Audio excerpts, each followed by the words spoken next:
Folly Beach Civic Club 2023 Candidate Forum. My name is Paula Stubblefield. I'm the Vice President of the Civic Club. I'd like to thank the Tides of Folly Beach for allowing us to have the forum in this space at no charge. So thank you very much to them. And I'd also like to thank WCBD News 2 for supporting us. Our moderator this evening will be Riley Benson of WCBD News 2. The forum will be live streamed on the News 2 website, and it will also be available on their website to watch at a later date. Riley will introduce each of the candidates, and then each candidate will have 90 seconds for opening remarks. After opening remarks, Riley will be done with the questions. Residents have been submitting questions for several weeks up until just prior to the start of the event this evening. We will not be taking questions from the audience. The questions were shared only with Riley, and Riley and his team are the only ones who have seen the questions. Candidates will be given 90 seconds to answer the question. Our moderator reserves the right to determine if a 30-second rebuttal is indicated. After the questions, each candidate will have 60 seconds for closing remarks. We have a timekeeper, Kim Yeager, sitting up front. She will keep everyone on track to make sure each candidate is given the same time to answer the questions. Our goal is to keep the forum as fair and impartial as possible so that you, the residents, can meet the candidates and gather enough information to inform your voting decisions. Please no clapping or shouting during the forum. Hold all applause until the end of the forum.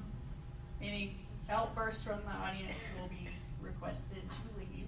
This room will stay open until 9:30, allowing you time to meet the candidates. Before we move on, I wanted to share some information about a potential runoff election. It is possible that the Folly Beach Council election on November 7th will require a runoff election. If a runoff election is required, it will occur on November 21st. Some voters may not be able to attend to vote on November 21st, so we reached out to Isaac Kramer, Executive Director of the Charleston County Board of Elections, with what options are available for earlier absentee voting if we do have a runoff. Here's what he gave us for guidance. Voters who vote absentee by mail in the first election can request a runoff ballot, and they will receive one if they request it at that time. Voters who do not vote absentee by mail and know they will be out of town for a runoff need to request a runoff ballot now. You cannot vote absentee by mail if you haven't requested to do so before November 7th. Early voting will be open for the runoff at the Charleston County Board of Elections office in North Charleston. All of this is in compliance with state law. If a voter did not vote absentee for the first election, early voting for the runoff is the easiest way. We have some flyers Dave Miller has right there with information on early or absentee or runoff voting, and those will be on the table outside as you exit. Now I'll be handing it over to Riley Benson. Thank you, Paula. Good evening and welcome to tonight's Folly Beach City Council Forum. Tonight's goal is to give you a better understanding of each candidate's platform they plan to bring to the table ahead of November's general election. All 8 of our candidates who are running for a city council seat on Folly Beach have been extended an invitation to participate in tonight's forum. Myself and News 2 were brought on for this forum to serve as an independent moderator to ensure all candidates receive fair and unbiased opportunities to share their vision for Folly Beach if elected to a council seat. News 2 has not endorsed any candidates in this race or any race, and we will not be endorsing any candidates. I ask that both our crowd and the audience and the candidates maintain appropriate and respectful decorum as we begin the forum and work to address the number of topics on the island. For those of you in the audience tonight, I ask that you please silence your phones and hold any applause until the conclusion of tonight's event. Tonight's questions are largely based on those submitted by you, the audience. Some have been combined to ensure we cover as much ground as possible. Before you are the 8 candidates vying for your vote. I want to introduce you to them based on biographies they have submitted for tonight's forum. We'll start with Mr. Billy Grooms. He currently serves on City Council as a City Council member on Folly Beach. Began his service to the community within the Public Safety Department.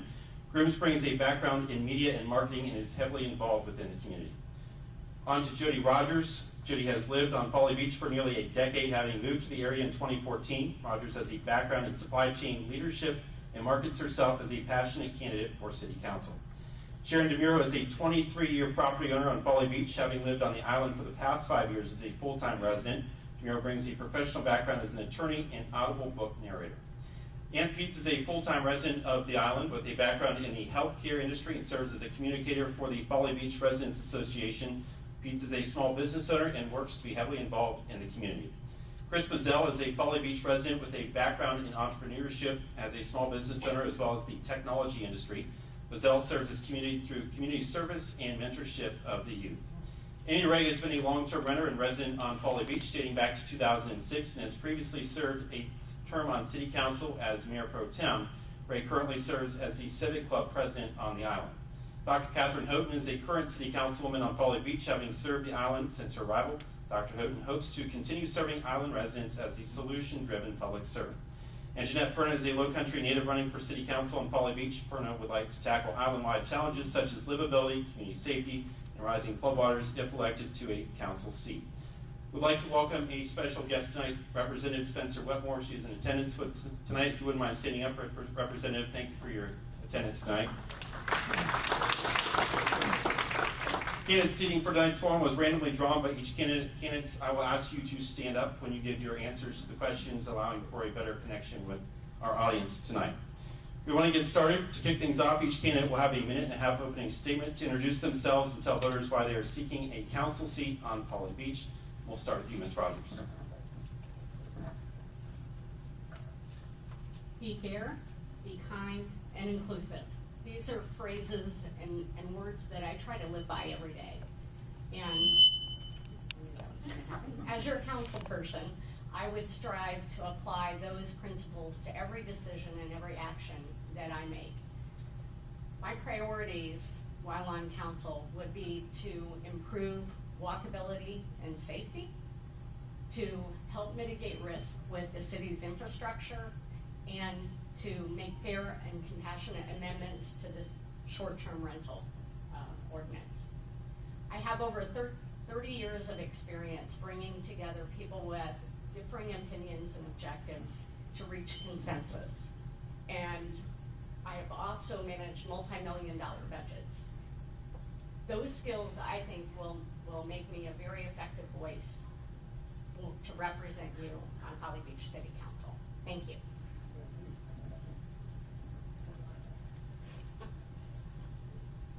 What a wonderful opportunity to meet so many of you. I'm a businesswoman who's led multiple healthcare brands that have positively impacted many in our community. I'm also a mom and I run a small business. I'm ready to apply my business skills like negotiating, leading teams, managing multi-million-dollar budgets, and also delivering results to really make an impact on the future of Folly. I fell in love with our community when I moved here 8 years ago and became a long-term resident purchasing a house. And I joined the Folly Residents Association. I found out that they were a dynamic, vibrant community, really caring about the quality of life. And they asked me to be a volunteer in terms of help handling their communications, and I moved forward to do that. Now we're up to hundreds of residents in the FRA. Folly's always been successful through a balance of residents and visitors and businesses, each one playing their important role. But lately, I'm seeing that council's become heavily weighted toward investor and business interests and away from residents, who are the backbone of our community. That needs to change. I offer proven leadership experience and fresh new perspective and approach. City leadership is serious. It's way more than one issue. Instead, it's a 4-year job key to building the future of Folly. I want to focus on 3 things told to us by residents: enhancing livability, building a safer community, and creating long-term housing. And I promise to hear you, bring my experience, balance the needs of all groups, and help really bring Folly to a better future.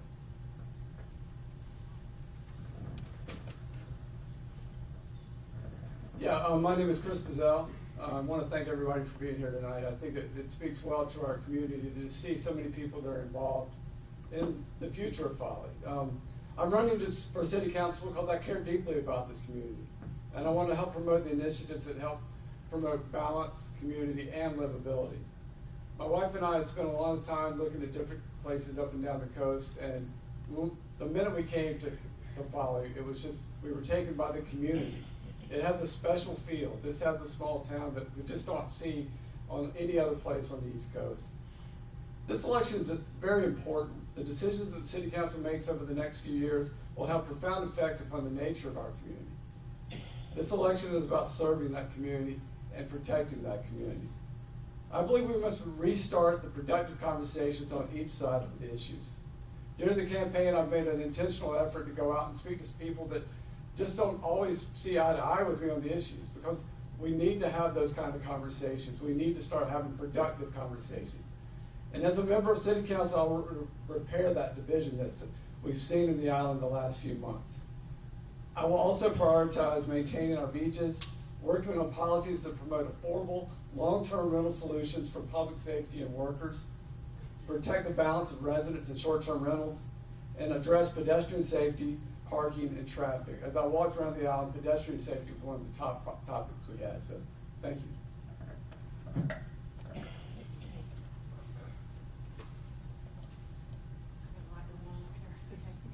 Good evening, Folly Beach. I'm excited to be here tonight. As I'm sure you've read in our local publications, as well as heard in Riley's intro tonight, Folly Beach has always been a fixture in my life. From high school, college, my wedding, and ultimately raising my family here. These experiences are what motivates me to be and remain an active member of this community. The best kind of leader I know to be is one who recognizes the importance of balance. We all deserve a seat at the table, the opportunity to voice different opinions in a constructive way, and to truly be heard.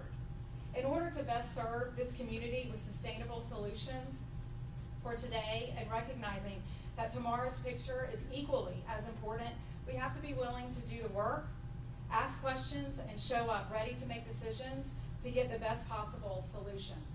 My choice to run for council again is knowing that my experience working with council colleagues, staff, experts, and most importantly, the residents, will serve this community in this way, so that we can begin to tackle difficult issues, but also set a precedent for visitors that we are a strong community with a clear path and a common goal to protect our island's beauty and livability. Thank you. Excuse me 1 second, I just received a text from someone who's trying to listen to it streaming, and they said they're having trouble hearing, and they requested that you hold the mics closer to your mouth. Hi, I'm Sharon DeMuro, and it's so nice. I'm thrilled to see how many people came out for this evening. I was not expecting as good a turnout as this, so this really encourages me that my neighbors care. I have lived my life with a very strong justice piece. I'm a retired attorney, a certified mediator. And for me, probably the primary thrust of why I'm running is because when the referendum was passed, I only heard from one of 3 voices on the island, and that was the residents' voice. 2 other property owners did not have a voice, and that was the investors and the business property owners. I honestly don't have as invested an interest in the outcome as I do in everyone having due process and an equal voice. So my purpose for running is to see that everyone's voice gets listened to, and that hasn't always been the case. I haven't seen, really, truthfully, a big bent towards investors versus residents. I've seen the opposite, and that's very disturbing to me. I don't have a short-term rental license, and I do live in a condo in a multi-residential building. I would like to see us avoid future lawsuits, which are being filed all over the United States right now against cities who enact short-term rental laws like our own. And so that would be my thrust, is to save the city council the money by rectifying our weaknesses in advance.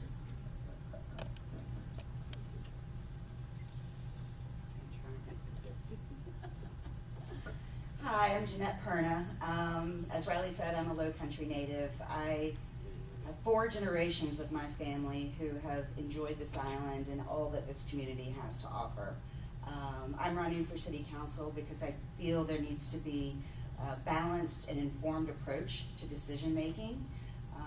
I am a strong believer in encouraging and fostering the economic well-being of our community in a way that supports our residents. The biggest issues really for me, most importantly, is preservation of our beaches, our waterways, and our shorelines. It is why we are all here. It is why we have visitors from near and far coming to our island all the time. It is why our businesses thrive. So number one important priority is preserving the beach that we love. Pedestrian and traffic safety, also a high priority. Making sure we're continuing to approach mitigating flooding and rising water issues across our island, and bringing solutions to the table that don't create winners and losers in our community. Those are some of the issues that I'm passionate about, but I'm here to serve the people of Folly Beach, and I would like to do that hearing all residents' side and bringing some unity to our island. Good evening. I'm Catherine Houghton, and it's a privilege to stand here with this community. I am an incumbent, and I have unfinished business. I will list some of the things that I think we need to continue to pursue and resolve.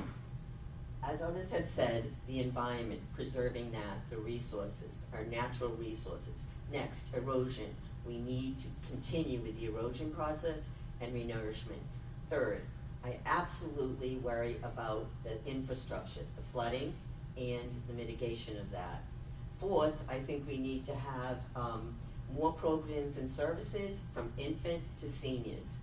Fifth, I absolutely worry also about pedestrians and public safety. It can be vehicles, it can be parking, it can be anyone. Also, I want to also let you know that I believe that the city staff needs to be supported and professionally developed so that they can serve us. I believe also that we need to work with FAB and businesses. We need to reinforce that we need that economic development, because we are all part of the city. And last but not least, I want to keep the Folly vibe of living on the edge, because I'm proud and privileged to have that vibe and honor that. Thank you, Catherine. You're welcome. Good evening, friends and neighbors. My name is Billy Grooms, and I'm running for City Council again. And people have asked me several times of why I'm running. There are three things. One is community, safety, and financial stability. So I want to give some of my time back to you this evening. I'd like for everybody to just please stand up. If you will, stand up, take a breath, take a deep breath in through your nose. Where's Jennifer when you need her to do some yoga? Breathe in, breathe out. There we go. Namaste, everybody. And I want you to look behind you, look in front of you, look to your left, look to your right. Introduce yourself to everyone, will you? Hi, Catherine. I'm Billy. Oh, hello, Billy. Hello, and I'm Billy Grooms. Good to see you.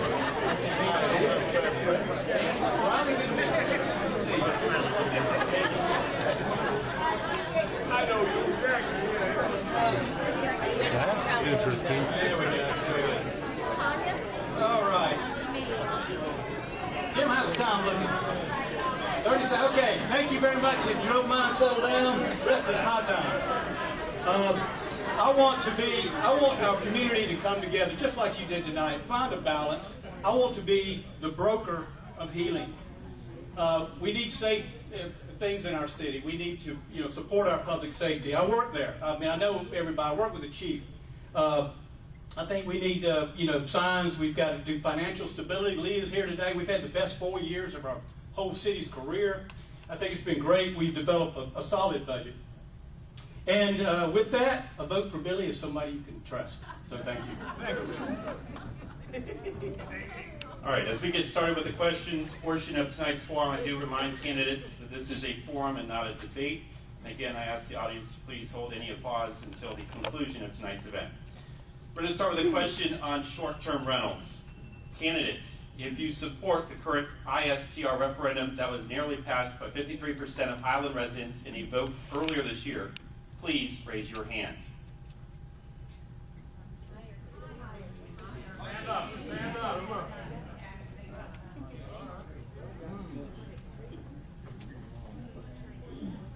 Start with Ms. Rogers. I'm going to ask you specifically why you did not stand up and say you supported the ISTR referendum. Hi.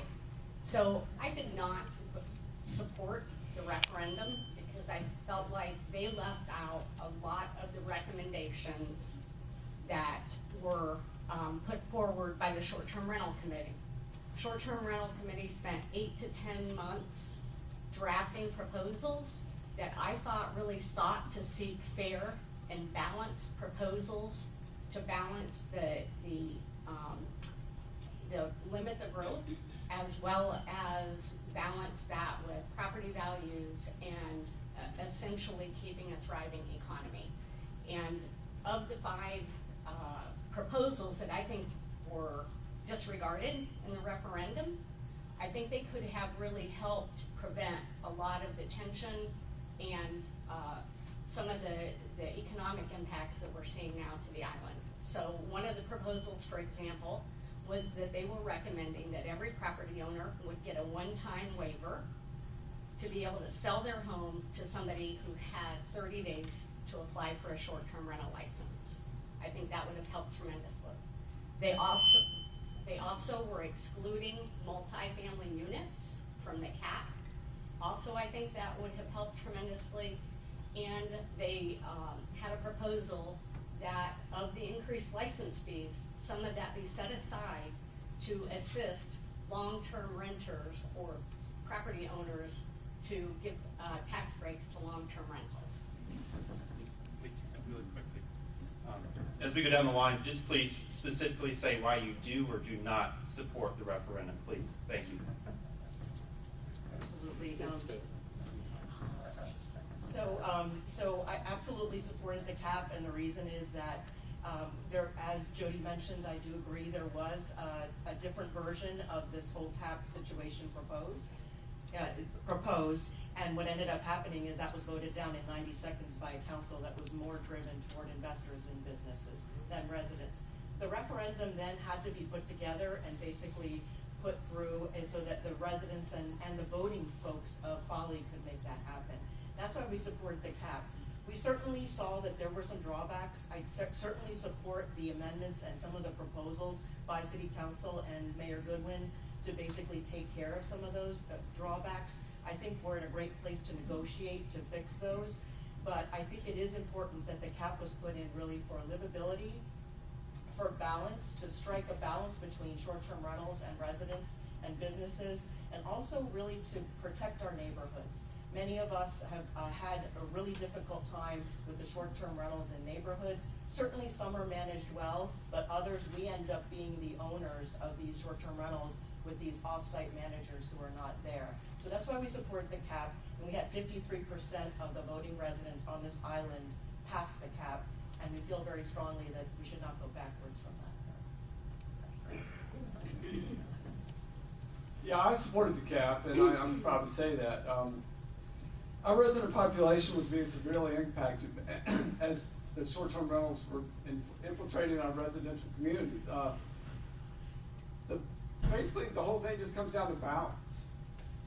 You look at the population of Folly in 2010, and compared to now, we're 21% smaller in population than we were then. We were losing our resident community. According to the latest figures, Folly Beach also had 963 short-term rentals currently. That's 43% of the housing stock on the island.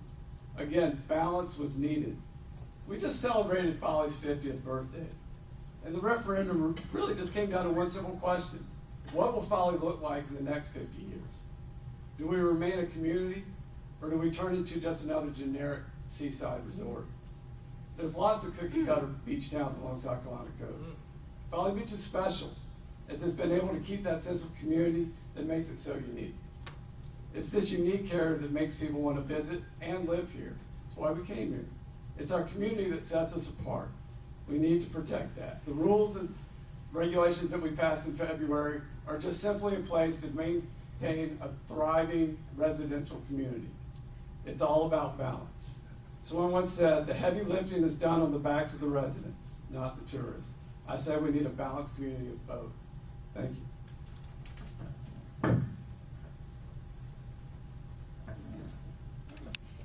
So I did not support the referendum.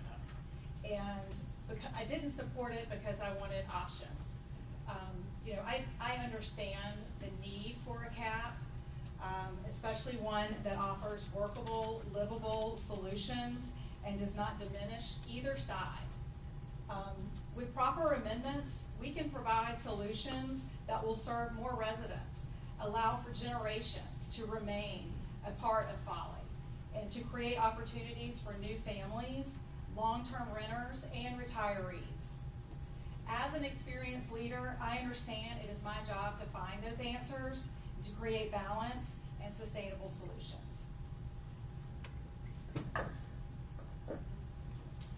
I'm Sharon DeMuro, and I did not support the cap. I'm not against managing short-term rentals. I have difficulty when you don't have equal voices in the mix. I have difficulty when you don't consider the difference in the types of property. For example, short-term rental properties that were created and are in the commercial district in multi-residential structures versus individual single-family homes. Okay, there really is a difference to those and how they should be treated. And further, I was concerned about the reduction in property taxes that we're going to experience. If we go down to 800 STRs and don't make any other provisions, we're going to lose 30% of the property taxes that were being paid by those investor property owners that no longer have a license. It's going to take 1.5 residents to make up one investor property owner. And so we're going to be constantly chasing that money. So for me, management of short-term rentals can look completely different, using many of the things that came up in that committee report as good alternatives. I'd like to see creative minds take another stab at that. My name's Jeanette Perna, and I did not support the referendum. I believe that the city did a good job in passing the ordinances to take care of the nuisance properties and to make sure that properties were managed properly. We should have let that play out. That should have been on the books for enough time to evaluate whether that was the solution to the problem that we were seeing. As far as the cap's concerned, there was not enough independent research done. The short-term rental committee was provided some data by the city, and interesting enough, between 2015 and 2022, we had an 8.7% increase in 4% properties on the island. And as a percentage of parcels, it was 32.3% in 15 and 32.7 in 22. So the data used to support this 800 cap was not sufficient, and the research wasn't sufficient to understand the impacts it was going to make across the island.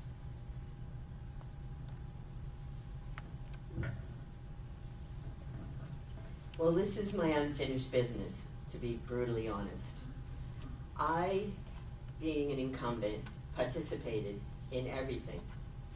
And my biggest regret is to turn back the clock and really discuss the moratorium back in the day. Because in my opinion, and in my background, if we took a pause, we actually could have solved this as a community. That's the first thing. The second thing is, I also signed the petition so that these citizens on any side had the right to vote. And that is my belief. That is why I signed the petition. Also, I have a list of ways that we can work with that number. And they are, we need to enforce the regulations. Absolutely enforce them. That will help with attrition.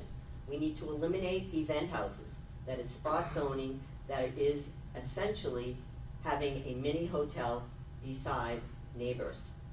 Thirdly, we need to have a one-time transfer for heirs. And you define what the heir is. Is it a nephew? Is it a daughter? That is up to you. A one-time transfer. That seems fair to me. And last but not least, we need to reinforce a reward system for the really good landlords and good management companies.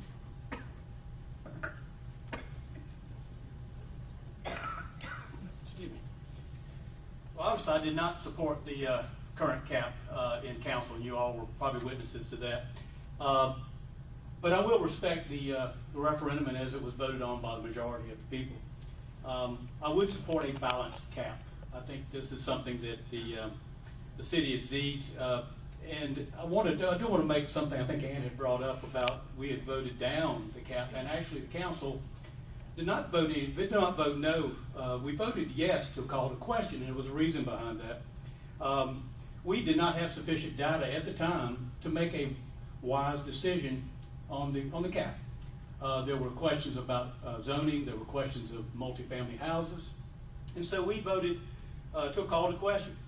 And of course, we, as a cumulative group, the majority, felt that this was a rush to failure. And here we are.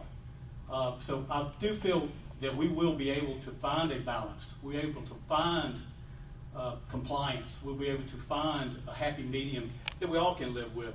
It's we need to figure out the functionality of the cap with some common sense. I mean, apply some common sense to this. It's a good collaboration so that we can find a common ground. We're going to move to our second question. I've heard some mention of loss of revenue, so I want to ask you all the same question. Restrictions on short-term rentals could lead to a shortfall in the city's budget. Also, this could result in services being cut or higher property taxes. How do you make up for the loss in revenue? Mr. Grooms, we'll start with you. As mentioned before, I think financial stability is very important to our community.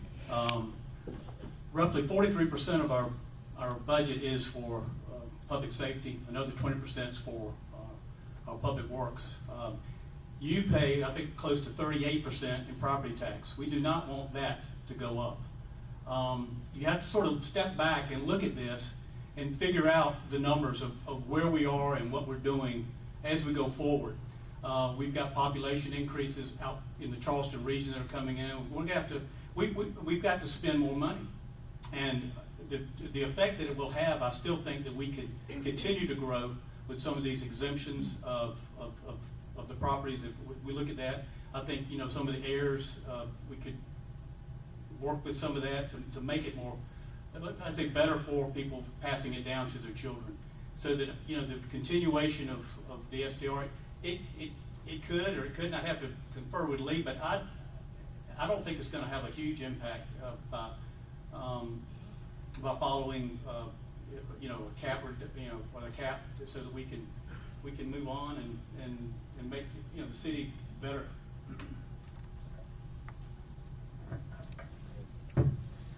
Well, that's the homework that we actually need to do. In the time that I was able to look at the numbers at the operation and reserve fund, you need to look at both. We have reserves, and I'm so happy to say that they're there in case of certain situations.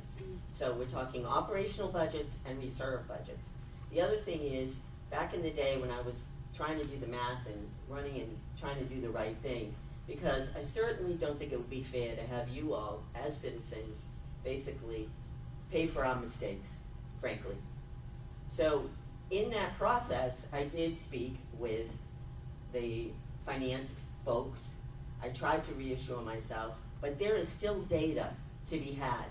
And that is essential, to look at those numbers, crunch them, and look at it. So I wish I could kind of tell you the details of that, but I can't.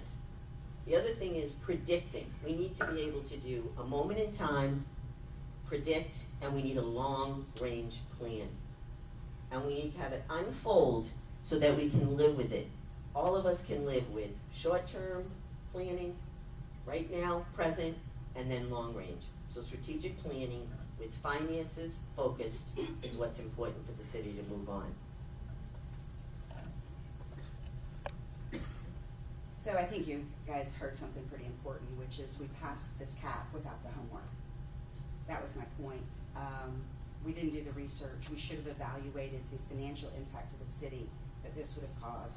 Now, it may not be huge, but we are under inflationary pressures. Costs are going up, they're not going down. So if taxes are going down and costs are going up, there's really only one thing that can happen, right? We've got to find revenue somewhere.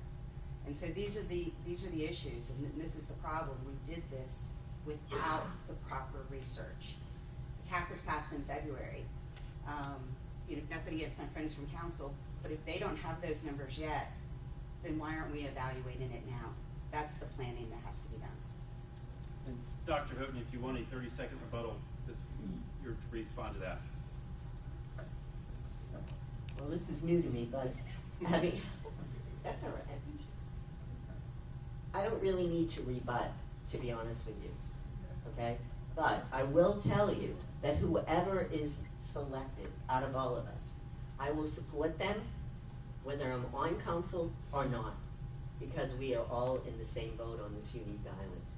So that's, I guess, the best rebuttal I can give from my heart, soul, and mind. Pass on to Mr. Mira. Well, I think the quickest and the most effective way for us to recoup those funds are immediate exemptions for short-term rental structures that were built as short-term rental structures and sit in the commercial district where there's city water. So now we're not overtaxing septic tanks somewhere on the island. And it's the way you intend the short-term rental market to work. You want people to drive on, park their car, and walk. You want them to walk to the beach, you want them to walk to restaurants, you want them to walk to souvenir stores. That's going to be the quickest way to get that back and to give your variances for people who need legacy transferability. But I think above and beyond that, we've now closed off our real estate market. It's literally flattened out completely. Where we used to be able to sell our house to anyone in the whole world who wanted to buy it, now it's pretty much just people who want to live here year-round or want to have a second home and only go there a few weekends a year. There's always been enough property here for people who wanted to move here and live here full-time. That was never a question. So if we think we're going to force people to do that when we didn't invite them earlier, we're probably deluded. If we want that marketplace, we're going to have to aggressively go after it. Like, I love New York. We're going to have to aggressively market Folly Beach as a desirable place to live and raise your children. Or we're not going to get those buyers. We're just going to stay flat.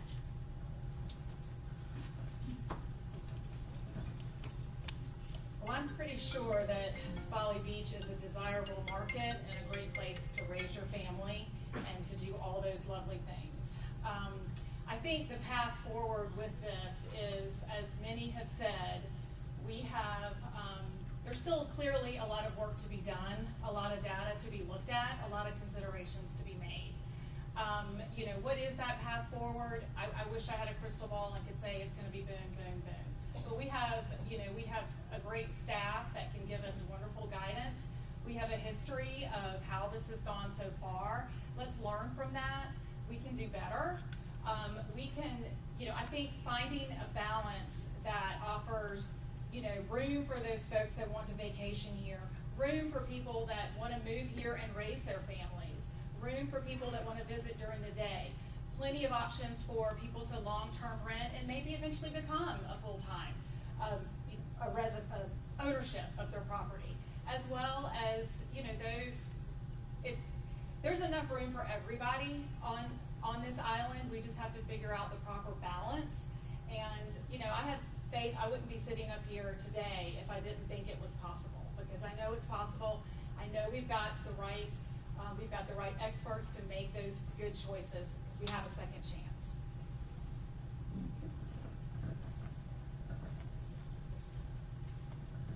Regarding the money loss you were mentioning, the houses are still going to be paying their property taxes, so we won't lose that revenue.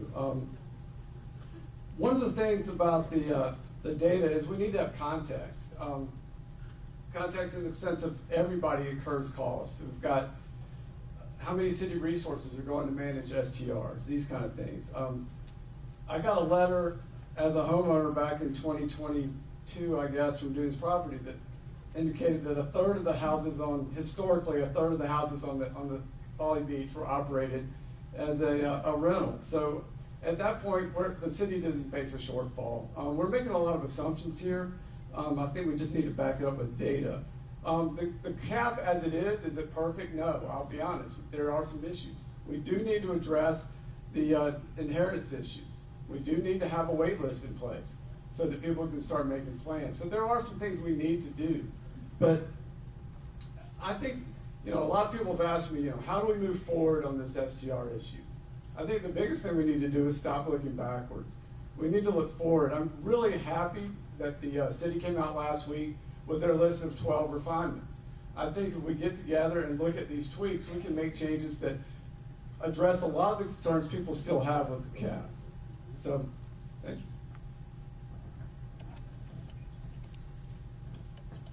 So we work really hard to look at the facts, and Wes was great from the city and sent all the candidates the numbers in terms of taxes.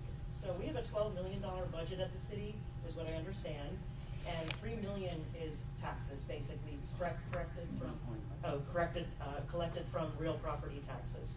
Of this, about 24%, or 720,000, is from 4% owners, and 76%, or about 2.28 million, is about from the 6% non-resident owners. And so the idea there is obviously that more is coming in from 6%ers. However, you've got to look at the other side. What does it cost the city in terms of enforcement, public safety, all these calls at night, the enforcement team? I certainly don't want to drop the enforcement team, but if you've got 3 or 4 people, could there maybe be 1 or 2 people if we didn't have this many short-term rentals? The calls, the septic, the issues, all of the things that mount, you have to basically balance those against the 2.28 million. I do attend a lot of the city council meetings, and I happened to be in one where they talked about what would really be the drop from 968 down to 800. What would that really cost the city? And I heard a number batted around. We have to look at it and make sure and refine it, so I'm just going to give it as an estimate that about 75,000 would be lost in revenue, and that is 1% of the city budget for the year.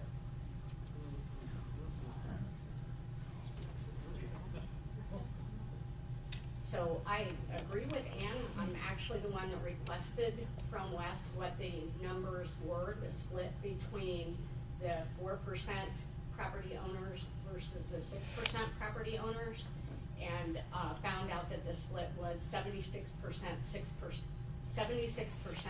of the property taxes collected come from 6% property owners. I submitted a follow-up question that I don't have the answer to yet, which is of the 6% renters, or the 6% property owners, how many of those are made up of short-term rentals? If we reduce, if it's a significant number, I don't know, but if we reduce that by 17%, I'm pretty sure it's going to be a number bigger than $75,000.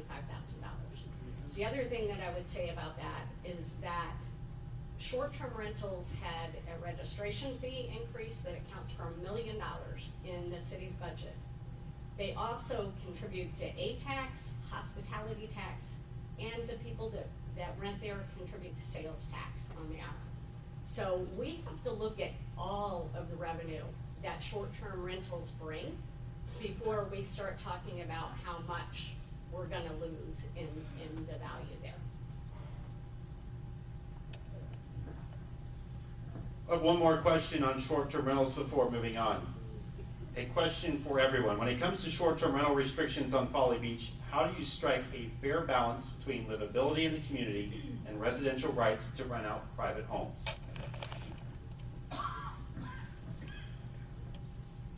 Thank you. I think the nuisance ordinance, while it's not perfect, I've heard a lot of people who were pro-cap supporters comment about how much better things have been since the nuisance ordinance really started getting enforced.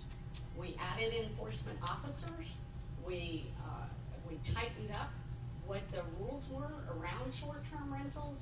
And for the most part, it seems like people are abiding by those, because last I heard, there have only been 2 strikes issued since the nuisance ordinance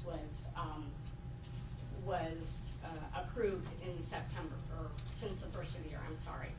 Also, the other thing that I would say is the research, another request that was made of the city was to understand how much of the nuisance ordinances or the nuisance calls from 2021 and 2022 were attributed to short-term rentals.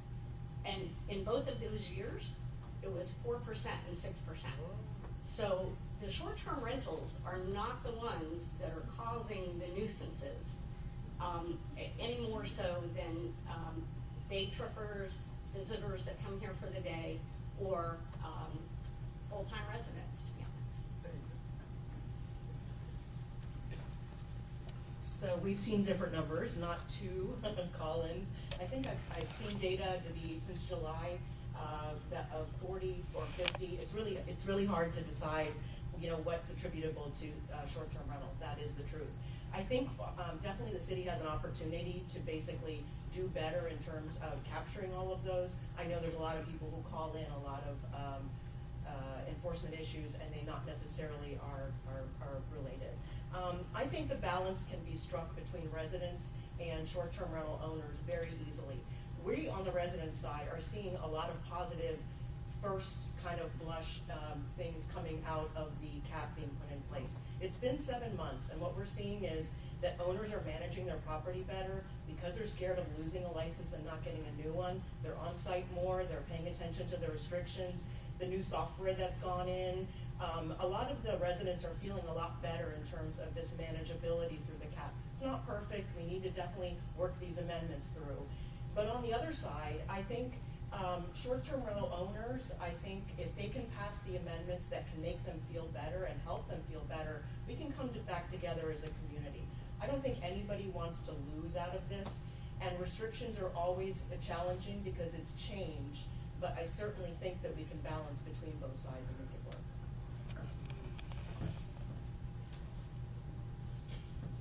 Yeah, I think the question you just referenced was property rights, and it really comes down to property rights versus property use. It's just how we're using our land and how we're impacting our neighbor. Sometimes you have to look at the collective good. And then again, it comes back to balance. One of the things that's getting lost in this discussion is the impact of long-term renters on the island, as opposed to how they've been impacted by the short-term rental boom. I've talked to people just today that are restaurant owners that have staff that used to live on the island, that they love that. They could get their guys to work during a hurricane. Oh yeah, I'm right down the road. We've lost, again, 20% of our population, and a big percentage of that is long-term renters. So there is cost there to the community.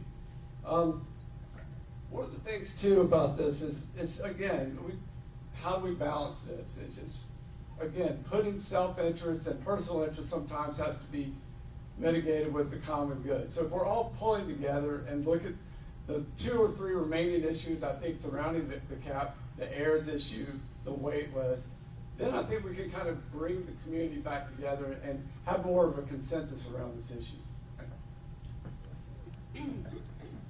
Riley, is it possible for you to repeat the question?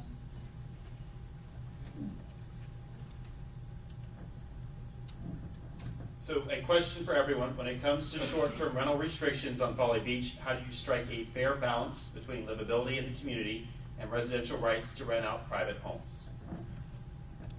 Thank you. It's midway, and so I think absolutely we can strike a balance. I think we've been striking that balance for a long time. It's not lost on anyone in this room why we live here. We live at the beach. We live in a place that a lot of people love to come. They want to spend a week here. They want to spend a night here. We know this. And so we have to be willing to figure out what that compromise is. I don't think we're there yet. I know we can get there we have a few months of living through this, and we know what works, what doesn't work. There are plans on the books already to hold work sessions so that we can work through some of these specific issues that are just not working. That's, I think, part of being a leader when I was on council from 2018 to 2022 is working through those hard issues. The answer is not always so easy to get to. It's often a compromise. It's a collaboration of absolutely everybody up there making that final decision, as well as a compromise, what you hear from your residents, what you hear from business owners. Everybody's got a story, and you have to try to figure out the best way to end that story so that it serves everybody. You also need to realize that once it's written, it can always be amended so that it continues to serve as we change, and we know it's going going to change.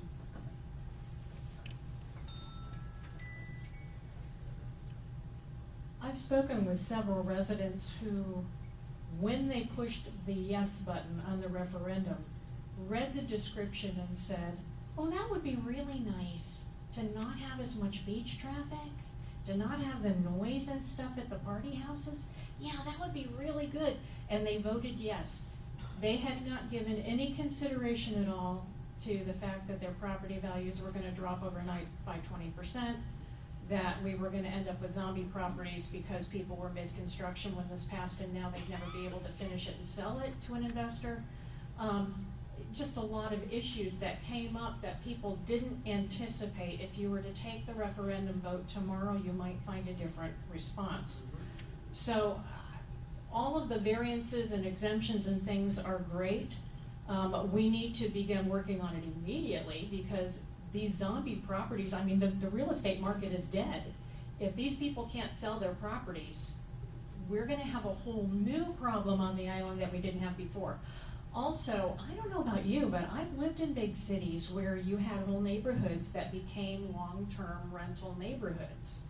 And I don't know about your city, but in my city, that was not a positive thing because long-term renters don't take as good a care of their property often, not always, but often, as an owner does. Short-term rental properties get kept up because if a renter shows up and it looks like trailer trash, they're not going to stay there and they're going to stop being able to rent out their property. So we need to be careful that we're not swinging from one extreme to the other. So the question of livability versus property rights. Livability is critical and important to all of us, I think, on this island. It's where we live, it's where we raise our families. But property rights are also really critical. It's not just property use. Property rights allow us to make decisions in our lives that are important to us. It allows us to react when there's disease or death or depression or disaster. It gives us an opportunity and a safety net, and that's our backup plan. And the backup plan is eroding. So if we can't rent our houses if something happens, the real estate market has suffered, and we can't sell our houses if something happens. We've really lost our security blanket.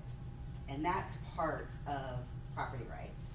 It is what we rely on, and it's our backup plan. And so livability is critically important, and I do believe that the ordinances put in place to manage that better are the right solution. But we have to have a balance, an economic balance with the livability balance, because so many of us rely on the equity in our properties as our backup plan.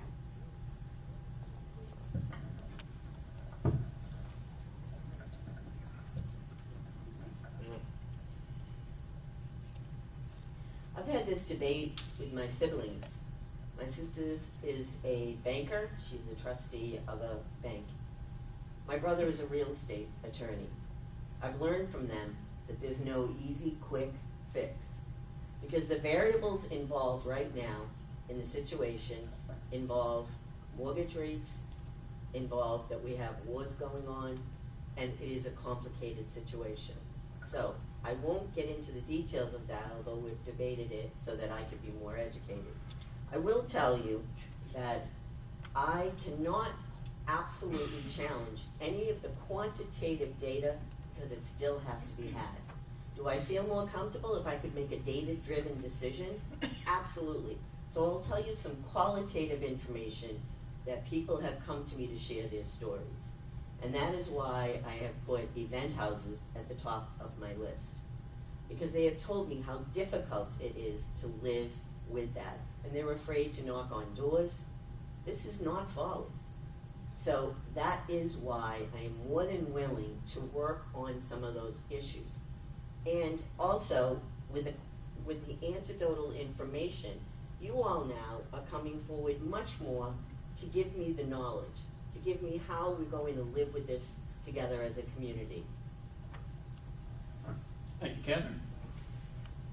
Livability.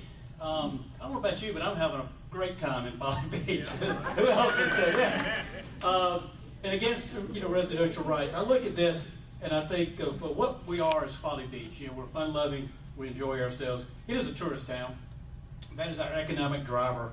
Our economic engine is tourism. And so you have to live with that. I mean, it's a great thing that we do have. We did, as council, we voted in an STR compliance group, which is actually not paid by the taxes that are collected or anything else. It's paid by the STR rentals. These 4 people have a budget that are paid for. So that in itself is kind of folds into itself. So, but Stacy, who runs the compliance team, has done a really wonderful job. She started with no idea what to do, and she's developed that into something that's enforceable, that's made our livability better, I think. We've gotten a new computer system, a new software system that's coming in. I saw this when I went to the municipal conference. It will catch people that are not paying their 6% or the 4% taxes.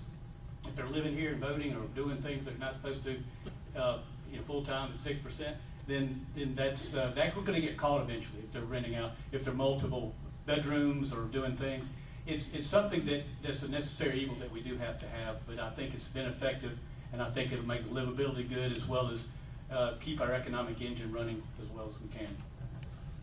Oh, there you are. So I want to ask you a quick follow-up question, 30 seconds. A lot of the questions that were submitted were about enforcement of the cap. And so I want to ask you, does it need to be beefed up? You talked about it being successful. Do we need additional resources dedicated to that? I think the resources that we do have now are complete. I mean, I think she's come a long way with what we have. We have a lot of room to grow with. It's got some faults to it. I'm not going to say it's perfect, but I think it's something new. I think Mount Pleasant has a system that they're started out, but we've got some room to grow with it. I think it's effective, but I think it has room for opportunity for improvement as well. Candidates, thank you for your comments on short-term rentals. We're going to move along to some other issues that were important to our submissions and our questions. We're going to start with most of the candidates, we've heard some about it tonight, have gone on record that one of Folly's most important issues is protecting our beaches, protecting our natural resources, or protecting our environment. Can you please provide specific actions you would take to protect our beaches, natural resources, and environment, and which actions are most important to you? Mr. Grimmins, we'll start with you. Perfect. Several of you have been looking at my playbook here. It's somewhat of a prop, but it has some wonderful information that I do look at it from time to time. It includes our beach management plan, it includes our marsh management plan, it includes our dune management plan, and it includes our sea level rise management plan. I've been working with Dr. Elko, who is so fortunate that she lives on the island with us. So our environmental studies and plans that we have in place are really one of a kind, especially like the marsh plan that we do have. So I believe that again, the funding of beach renourishment is expensive. We've been very fortunate that the federal government's been covering 100% of it. We've got it coming in, by the way, early next year. I think they're going to apply the contract in December. They're getting bids together, so that's going to happen early next year. I'm excited about that. We have to build groins up and down. Those are very expensive, and again, that's why we sort of need to have a good budget and a good financial stability in order to achieve those things. I mean, you can't have the nice things like good beaches and environment. One of the things I did as a councilman, though, was when Dominion Energy came in and they wiped out about 600 palmetto trees. I don't know if anybody here had 1 or 2 or 3 or 4 removed from your right-of-way. We developed a supplemental program that will allow you to purchase a replacement palmetto tree, and the city would supplement you. So I was very proud of that one. So.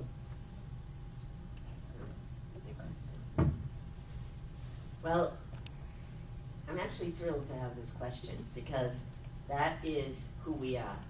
We are the parks, we are the beaches, we are making sure that people can drive down Tabby Lane and visit their friends, because that definitely is an area of flooding. However, what I would like to say is, back in the day, we worked together on park and recreation, and then we evolved. So it was my goal to create these pocket parks, to be able to, and yes, the accent is Boston, so I have to say park. So, and the thing is, there was shadow race, there was shorebird. There's more green space than what we even imagine. and there's ways to navigate that from the beach to the other side. So that's the first thing that I would say is parks and that area. The oceans, my heaven, thank heavens for the federal government that will never let us down, in my opinion, because they're doing the right thing. And then the other aspect is the flooding and the sea level rise, and that combination between the high tides and the moons and all the variables, I will totally agree that we have experts that actually live here, which is so amazing, and we continue to evolve and work on those issues.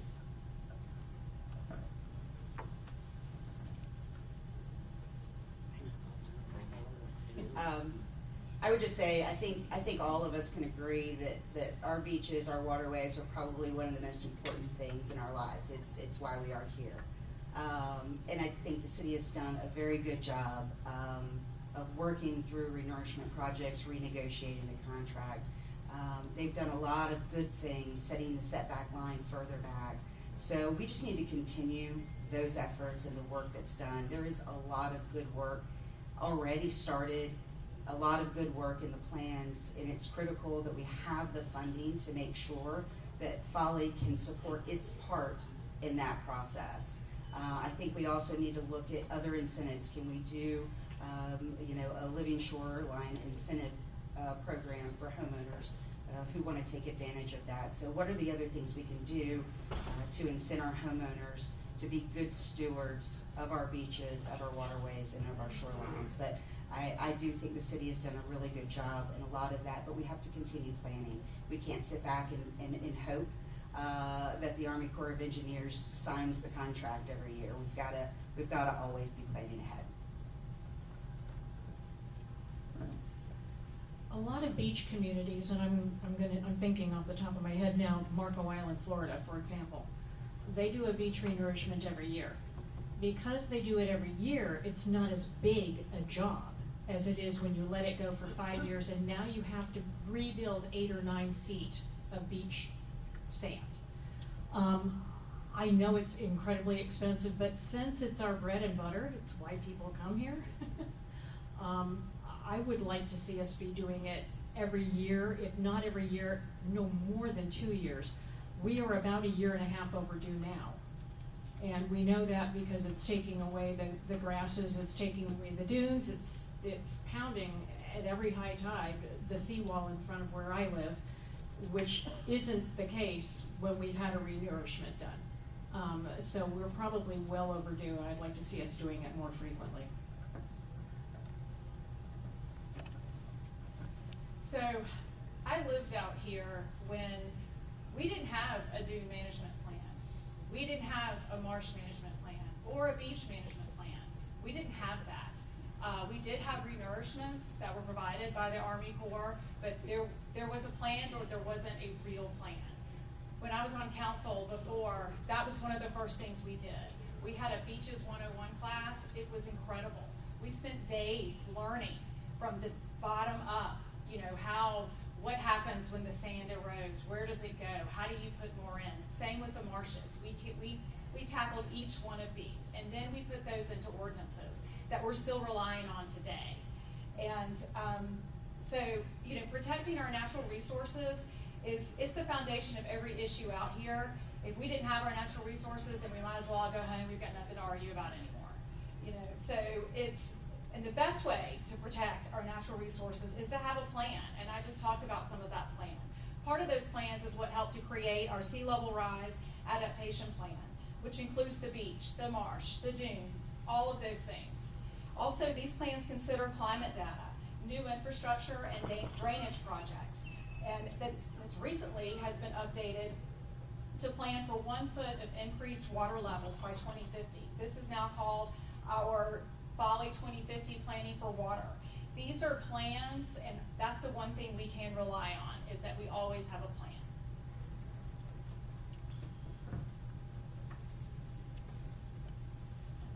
Yeah, I think we all moved here pretty much for the beach, and that is, if you look at the data, 60% of the people that visit Folly Beach during the summers and during the year actually say the beach was their #1 reason for coming. And if you also look, we get 1.5 million visitors a year because of our beaches. That's our biggest economic engine. We need to protect that. It all goes back again to livability, but it also impacts our business community, impacts our bottom line as a community. I do agree we need to continue to be proactive. The Folly 2050 planning is a great start with land management, building codes, addressing the sea level rise. One of the things that has been mentioned that I think is going to become a bigger issue is septic tanks. Septic tanks rely on dry soil for the proper wastewater treatment. As water levels rise, we're going to have more and more issues with that. I'd like to see us create a database of septic tanks across the island, just so we can have this stuff inventory, so that we can be more proactive in managing that part of the situation. Again, we've got the growing projects that we do on the beach, and I think one of the things that I think that gets not lost, but something that needs to be pointed out, is just the commitment to conservation and habitat here. We've got an incredible turtle program, and I think that people come to the island just to see those kind of hatching events. So there's a lot we can do to protect the environment and also help bog. Mr. Frizzell, I want to ask you a quick follow-up question. You talked about having a data system to track septic tanks. Who should be responsible to do that? It's basic. My technology background, I've done SQL databases for years. It's not such a bad, from a technical side, it's not hard to do. The city should manage that so that it's a centralized. You don't want 8 points of data. You want one centralized hub to pull from. So I think if we had that, we can make better decisions going forward. Yeah, when we did the Folly resident survey, the #1 area that they really wanted the city to focus on was enhancing general livability. And 2 of the 5 areas really address this. Addressing flooding and drainage and planning for rising seas and beach erosion were the 2 top concerns amongst that whole livability unit of the survey. Obviously, all of us go to the beach, but it was incredible to find out that 92% of those who completed the survey go to the beach either every day or every other day. So really incredible. I had the pleasure of sitting down with Dr. Elko as well and reviewing all of the different plans that the city has in place, all of the ones that Amy mentioned, so I'm not going to mention them again, but really comprehensive plans that are underway, and she comes back and reports in city council, and I watch that every time. I think in November there's the next installment of the sea level rise adaptation plans, the drainage plans, the new septic plans that need to be addressed, as well as I think she's going to be addressing education around it. I think some of the hardest parts of this is that not everybody is up to speed in terms of how well we're doing as a city. I would say this is one area where the city is really doing very well around conservation, around planning for beach renourishment, around having plans and following through, and really bringing everybody along. So I think this is a great area, and obviously on council I would continue to pursue that. The downside about being last is there's not much left to be said, except for the fact that I do want to say that I think the city has done a stellar job with beach renourishment. The marsh project is huge, and also water redundancy. That probably falls more into risk mitigation, but that is something that has really been concerning to me, and I'm really happy to hear about the plans that the city has, not just the plans, but the actions that they've taken to give us a redundant water supply. What I will say is drainage maintenance, I think, is an area that we could make improvements on. I don't know about you, but I've got neighbors that back up to the marsh front, and they're seeing more and more frequent flooding in their yards. And a lot of that has to do with the maintenance of the drainage system. So I'd like to see us put together a real solid plan that the city is visible and being held accountable to for the drainage maintenance. And the other thing that was mentioned already that is also a big concern of mine is the septic systems. We have requirements that we placed on short-term rental. I'm not sure why we don't place those same requirements on everybody. Maybe it doesn't have to be annually, but frequently we should have the same reporting and the same requirements for all of the residences on Folly Beach. I want to ask you a follow-up question about, you talk about requirements and reporting for septic talking about? You need What- some mic. When you talk about wanting to put requirements on septic tanks, what specific requirements and initiatives are you talking about? So I don't have a short-term rental, so I'm only gonna operate from what I've read in the ordinance changes. But I do know that when somebody applies for a short-term rental license, they had to have some type of certification that showed that their septic tank had the capacity to handle the number of bedrooms and bathrooms, and also that their septic system had been maintained within an X period of time, I think within a year. But residents don't have to certify or abide by those same maintenance standards. Our next question, the safety of pedestrians, bicyclists, golf carts, and vehicles on Folly's congested streets from Lighthouse Inlet to County Park have always been a challenge, but this year have been especially tragic. Safe accessibility to the downtown business district is also top of mind. As a member of City Council, what recommendations would you make to improve safety on our roads? Ms. Rogers, we'll start with you. I'm very happy to have that question because I do have a lot of thoughts about safety and walkability in the city for sure. I think the Arctic Avenue plan is a really good start. Having pathways, dedicated sidewalks on Arctic Avenue is great, but it doesn't go far enough. In the last year, because we have increased paid parking so much in the city, the state has mandated that we have to allow parking on both sides of Ashley Avenue. At least on the west side where I live, that has created risks that scare the heck out of me. Parking on both sides of the street, there's barely room for two cars to pass each other. And if a child or a pedestrian opens up a door and jumps out when a car is coming, there's no room for that car to move if there's a car coming in the opposite direction. It's a huge concern for me. I really believe that we need to work with, I know that there is a DOT study that is coming up in April that will make recommendations for safety.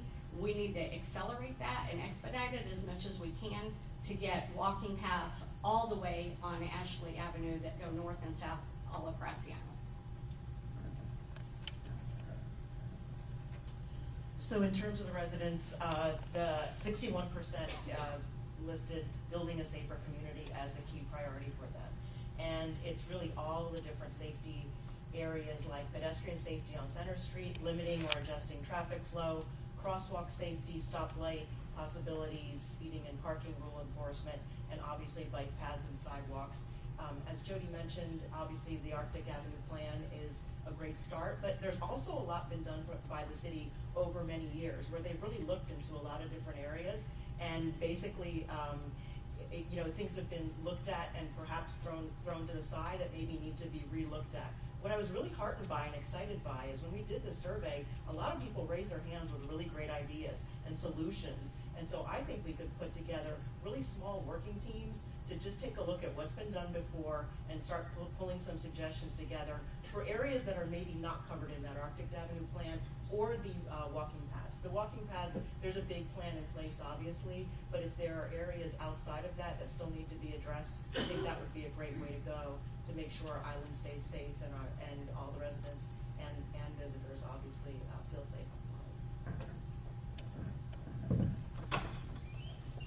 Folly. I actually met with Eric Watts and Jenna Stevenson about this, or Jenna Stevens, excuse me. And the Arctic Avenue plan is a great start. And I think it goes to one of the questions I got most from when I'm walking around the island talking to residents is everyone sees some close call probably once a week right in front of their house. And so pedestrian safety is first and foremost in the minds of everyone.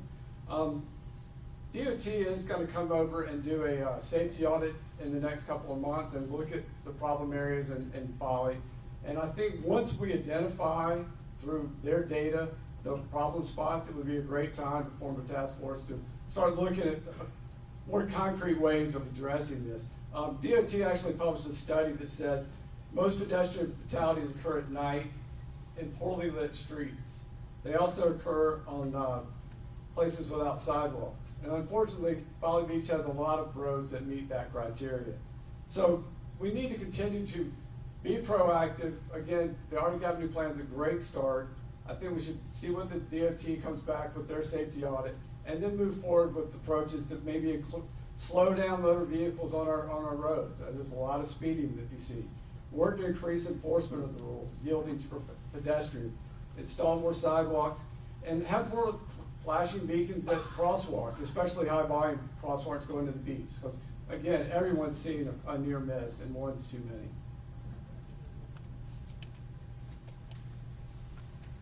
So again, I remember living out here when the speed limit was 30 miles an hour. I lived out here when we didn't have pedestrian paths. I had my kids out here when we didn't have pedestrian paths. I watched my daughter today take off on her skateboard, and I had the thought, I was like looking back and forth to see if there were cars coming. It is real.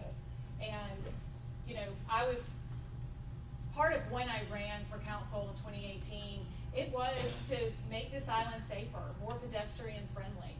I lowered that speed limit. It was only by 5 miles an hour, but that was tremendous in working with the Department of Transportation, because I have asked prior to being on council, what can we do? And I always got the same answer. No, you need a traffic study. Well now, I mean, the momentum that we have to create a safer community is huge. We have a DOT team dedicated that's going to come out here and do an island-wide safety study. That's tremendous. And to have the experience to know how valuable that is, and to know that we have them in the room, let's use them.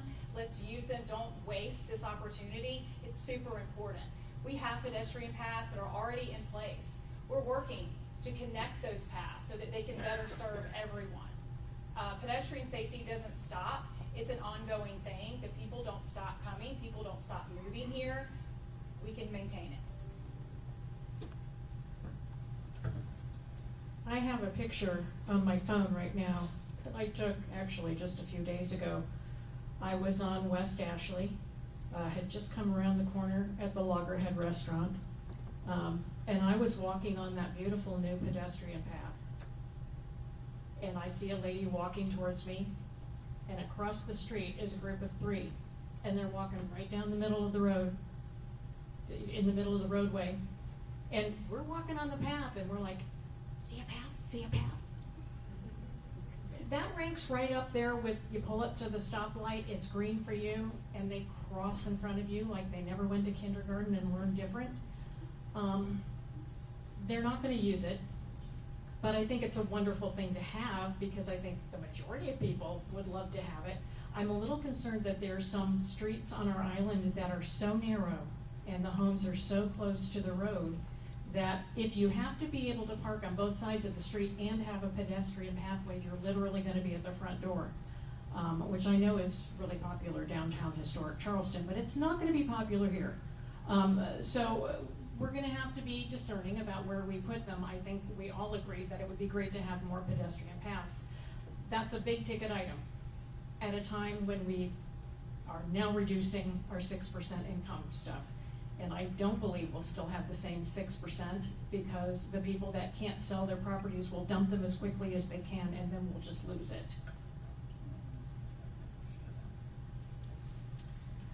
So certainly top of mind for me, traffic and pedestrian safety. I can say that anytime we're out walking the dog, I definitely am telling somebody to slow down. So sorry if I gave you this on the street, but always telling people to slow down. You know, there's a lot that can be done, and there really has to be a long-term plan, and I think the studies will get us the information we need to know what that long-term plan is, but we can't just wait for that plan.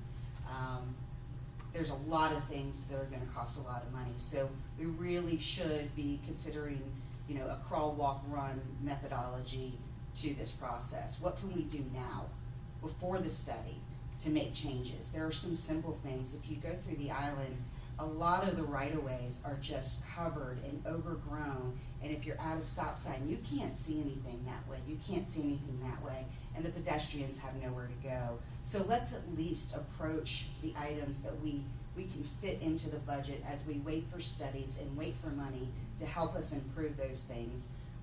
Other things, can we get a, flashing crosswalk at Birds and Second? I mean, that is, one of the busiest intersections on this island. Should we put the stop signs on Second West that flash red, because it's the opposite of every other stop sign on the island? So little things that can make it safer and better, and I think we can start now. Well, I will have to say that I certainly worry about this all the time, whether I be in my vehicle, whether I'm lying at night thinking when the cruisers go by and I can hear that, is that someone that got injured? What I'm going to say is we cannot wait. We need to be proactive, and trust me, the DOT, the studies, simultaneously at the same time, we have to take control of the situation. One is too many. One is too many. So what that means is, in addition to the studies and building that relationship with DOT, which honestly has and can limit us, but our relationships with them, in my opinion, has evolved, is becoming much more proactive, and they see the circumstances.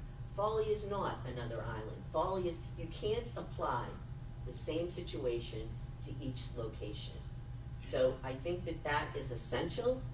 I also believe that all of us, as more, shall we say, living here maybe longer than some of the visitors, it is up to us to create the role models, to tell folks in a really positive way, as you said, please stop, there's children, And so I think it's for us to also follow the rules, follow the law, and share those with our visitors.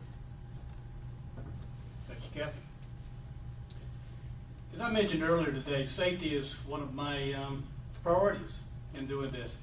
And I want to know from everyone here, speeding is definitely something to look at. Amy, thank you for producing the speed limits. At least we got something out of it, which is great. But the tragic accident on the East Ashley was just, it happened right outside of my house, and I couldn't, I witnessed it, and I couldn't sleep all night. It was a sad thing. So I took some action.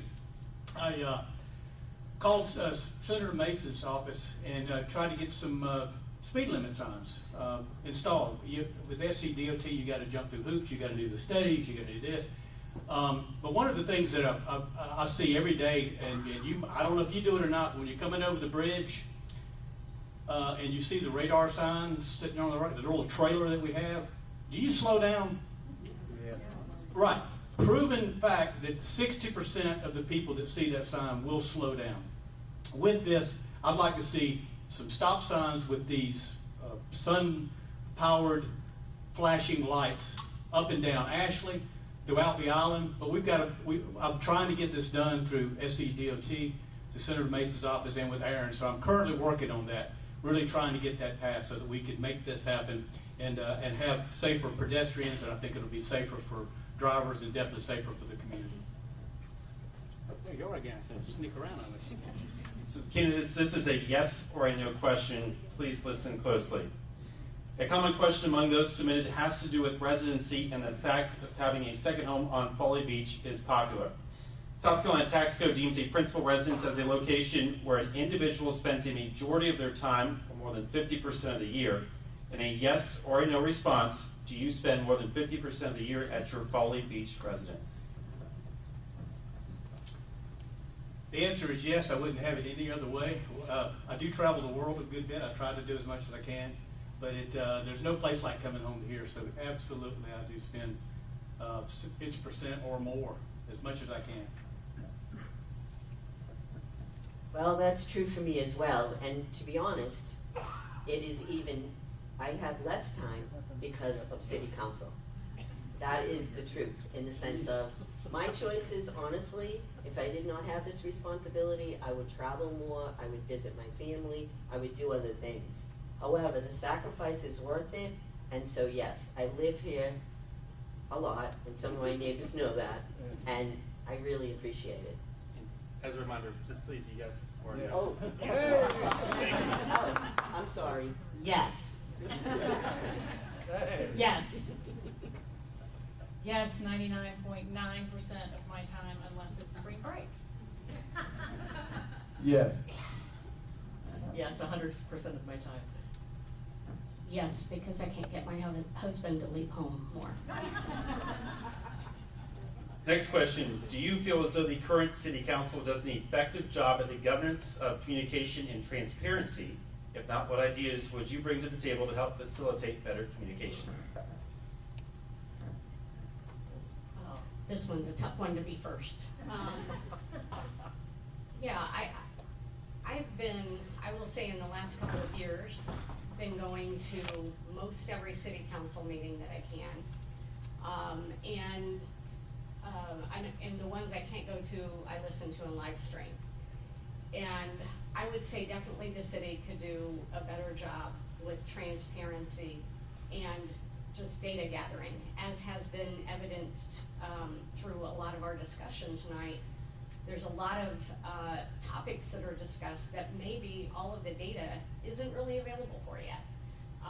And you can get data if you send in a Freedom of Information Act, and sometimes the city has it, sometimes they've got to do research to get it. And I think some of the questions I know that I've been asking as I've been campaigning, I would have thought would have been information the city would have had readily available, like how many of our 6% property owners short-term rent their homes. That ought to be easy information to get. It's not that visible, it's not that readily available, and I think we need to change that. I think we need to really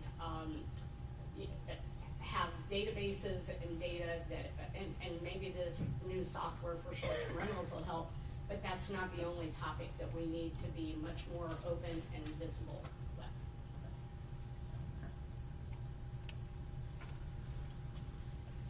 In terms of communication and transparency, I think the FOIA requests are great. I think the city website is a lot better since they've revamped it, and you can find a lot of information. I was able to read a lot of the plans that the city is working through and implementing, and I think it's a great resource. I think sadly a lot of people don't take time to go there, and they basically make up, oh my gosh, the city's not doing anything, and I think that part is partially back on us in terms of seeking out that information. I do think that as a marketing person and a communications person, that there's always room for improvement to do like an FAQ page on SDRs or other issues, and basically have an easy place to get answers rather than have to get in contact with the city officials to do that. I also noticed that in the strategic plan, they do have a plan for a public information officer. It's a little bit lower priority, but I think that that's something that could definitely be put in place. I think that they did have a higher priority in terms of revamping communications, and that's really terrific. I think there's always opportunity. I think it can always be better, but I think communication and transparency is one of those things that helps a lot of issues move forward and not get stuck. And I think that's why it's really important to do a great job on it. Yeah, I agree that a lot of the data is available, but you have to jump through a lot of hoops to get to it, especially some of the short-term rental stuff. We've got new software.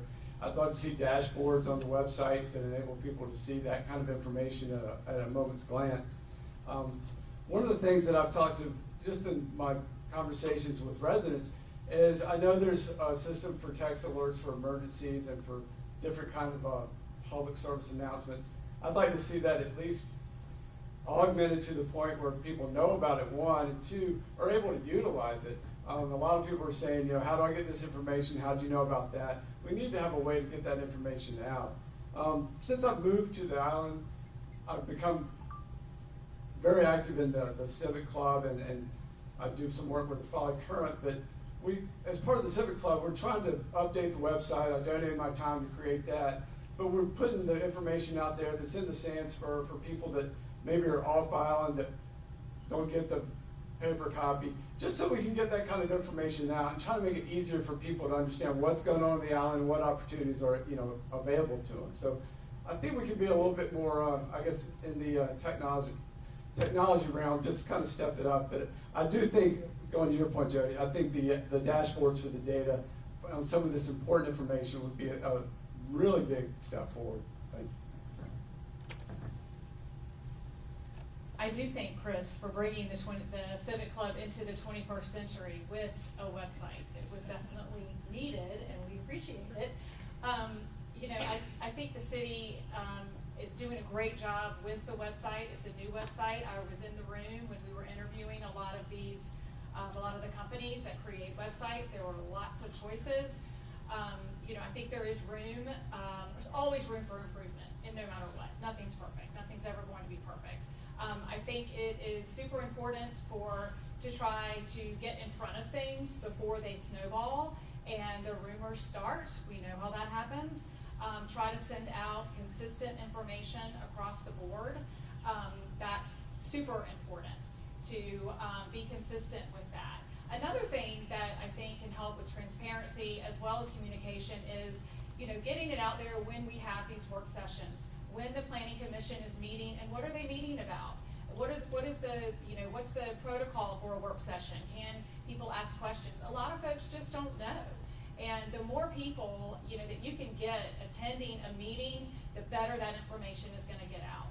And if you can, you know, we have email addresses that are available for questions, you know, that goes to all the city council all the city council members as well as staff. But again, there's always room for improvement. Getting information, you know, so that folks know when these meetings are, where to attend, what time. That's how you start. So I think we all agree there's always room for improvement. I went on the site, the City Hall site this afternoon because I wanted to watch one of the City Council meetings that I had missed. And I watched part 1, went to part 2, and that took me 45 minutes to figure out how to find the old live streams. When I finally found it, I was so excited. I watched part 1. I go to part 2, it's offline. Can't get to it. So I mean, there's things that can change that would make it better, and you don't need me to repeat what everybody else already said. So I definitely agree that we need to work on communication and transparency. I agree with most of what everybody said. I mean, the more information you guys have, the more involved you can be in the things that you choose to be involved in. And the more involvement we have from residents, the more interaction we have from residents, the more transparency will happen naturally. But one of the things we need to make sure of is that we are not governing, you know, with a hidden agenda. It is about transparency. We are here to serve you guys. And so it's really important that communication get out, that information is easily accessible to everyone. It's important that you have insight into what these committees are doing and decisions that they're making and proposing to the mayor on your behalf. And so I think that's a really critical component of what we need to work on as a city. Well, I'm happy and proud to say that we have made advancements with the website, with strategic planning, with some of the things that we began about maybe 3 or so years ago. The other thing that I'll say, having been a dean on a college campus, whether it be a crisis or a beautiful day, there's never enough communication. Because what happens when you don't have communication, there's a void. And I know for a fact, most people don't, let's say, place that void in a positive light. They want to know why, what don't I know, and all of those issues. So the more we communicate, the better off we all are. Even if we don't know what to communicate, or we may not have the answer. But that's truth. And the part of the truth and the communication is that we need to be proactive and have plans. A business plan, a communication plan, a crisis management plan, which all fits into the overall strategic plan, feasibility planning. And then we'll be proactive and reactive. Change the plan, move, communicate. If there's a crisis, if there's a hurricane, or again, if it's a beautiful day, we stick to the plan and be open with the communication. There is never enough communication. When I ran for my last campaign to get in this council seat, one of my things that I was talking about was communication.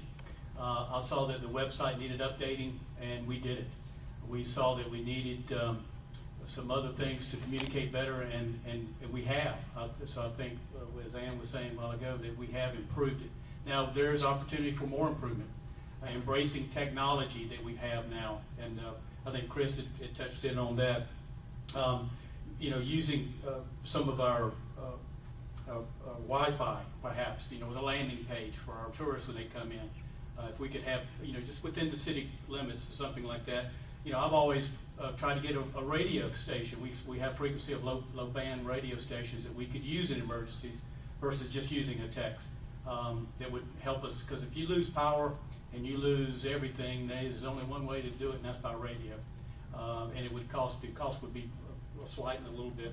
We used to have a C-Click Fix app that was discontinued. I'd like to see something like that, or similar software that would utilize to report things that go wrong within the city and help communicate that. Transparency, I'll touch on that. I think we've done a great job with that. I think there's, again, with our website, opportunity to deliver more data incident, but that's a work in progress, and I think they're doing very well utilizing those new technologies and trying to give you the information that you need. Our last serious question of the night. Many of these issues we've discussed tonight have created division among island residents, some say threatening the charm of Folly Beach. How do we, as a city council and a city government, unite Folly Beach residents? Mr. Grimes, we'll start with you. First, I want to say that you know, hating people in life is like burning down your house to kill a rat. We've got to dissolve the hate. We've got to dissolve the bickering. We've got to dissolve the online social media that's just tearing our community apart. And one of the things that I want to do is to really bring, you know, these people in the same room like we did tonight. I mean, it's obvious that we do get along. We have differing opinions. We have different you know, goals in life. But I think we can use a little elbow grease. Of course, that's the best polish. Put a little work into it. Make things happen like that, and arrive at one goal. And it's the starting point for another goal. So we've got to come together as a community so that we can get through this in first quarter. I see that happening, and then we move forward to, you know, address the important things in life, like when's the next street party that we have. That was wonderful, by the way, the 50th anniversary, or when the concert in the park is, or things like that. So that's what I look forward to, is getting back to a normal. I actually have had to learn that life is full of conflict. And the issue with conflict is we need to resolve it and go straight through it. Not around it, not avoid it, and certainly face to face. And when we're capable of doing that as human beings, I absolutely believe anything truly is possible. Now, why do I believe that and I'm not living in La La Land? Because I've done it. You can't lead a faculty senate of philosophy versus business versus this one versus that one and move the community forward. It is part of it's our makeup. In fact, we should debate. We should challenge. We should be able to agree to disagree. And that's not a cliche, that's life. Also, that is what sort of drove me 4 or 5 years ago when I ran for the love of Folly, and that's the truth. If we didn't love it, we wouldn't have these emotions. We wouldn't have these divisions. We wouldn't be that, but we love it. And we will sustain that love by coming together and moving forward, whatever the case may be. So conflict resolution is something we must be able to be capable as a community to participate in, move forward, and then identify the next round.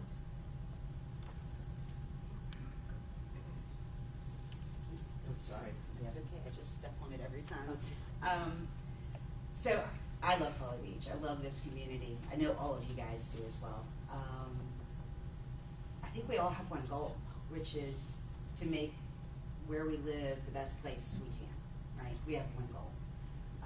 We may go about it in different ways, and we may have different viewpoints of how we get there. But we have to listen to each other. We have to care about each other. And then we have to make informed decisions. And we have to do research, and we have to understand the decisions that we're making and the impact of those decisions and perhaps the unintended consequences of those decisions and balance them. And if we can listen, and we can care, and we can be informed, I think we can get there.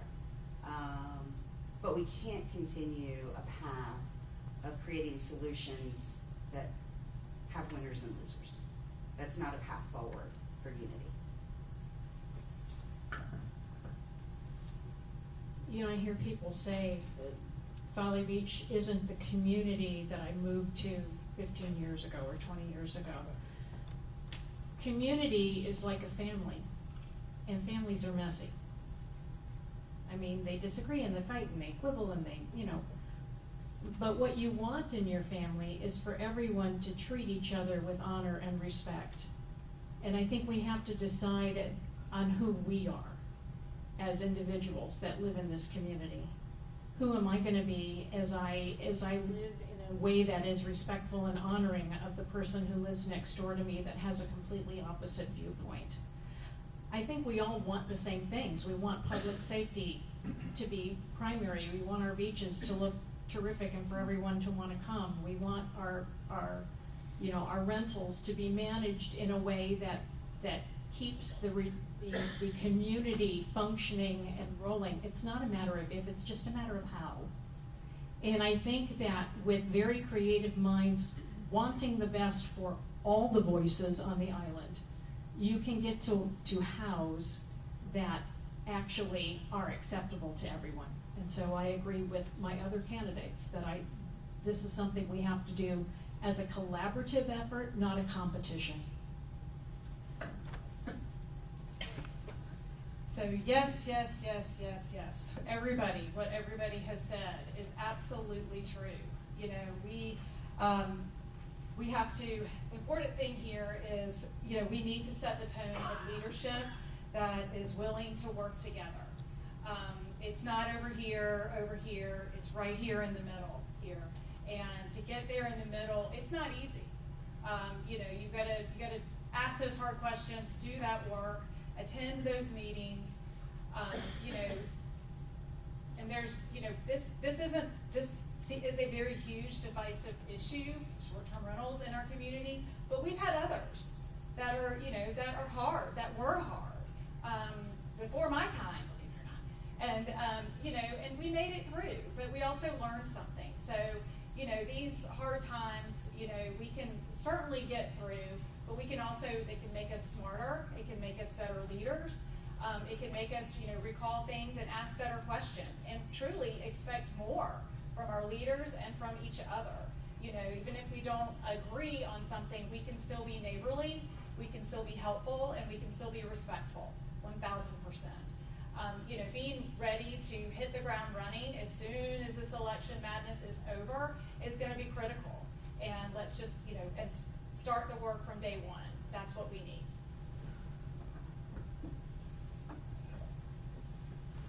Yeah, I think what's happened is the referendum pretty much was a binary vote. We had a yes or a no. We were all in our separate corners, and for whatever reason, we've just remained there.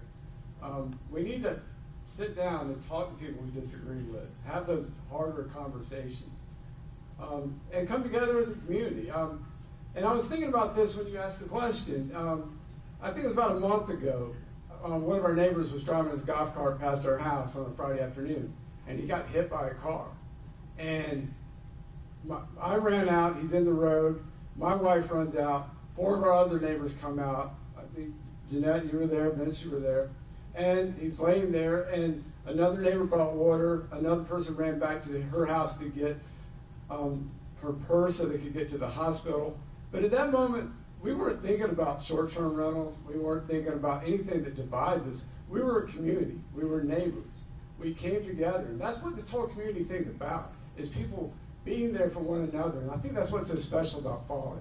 So if we can address some of the hanging issues with the inheritance and the wait list and some of these other things that are still kind of digging into the STR issue, I think we can get past it and move on and start thinking about these other bigger issues of livability, the beaches, all the safety. Because there are things that can bring us together. But I think the community is still here. We just need to remember that.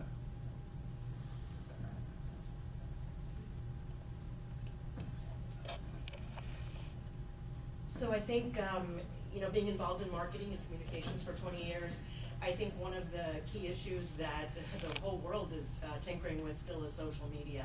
And I believe that there are different uses of social media. One is and Facebook or whichever one you engage in, is to use it as an information billboard site. And that's actually what we took a vote on as Folly Residents Association, is to get as many facts looked at and basically post relevant, helpful information for residents to the FRA site. We get a lot of criticism in terms of why don't we want to debate on that site? And the reason is it's a lot healthier to debate in person.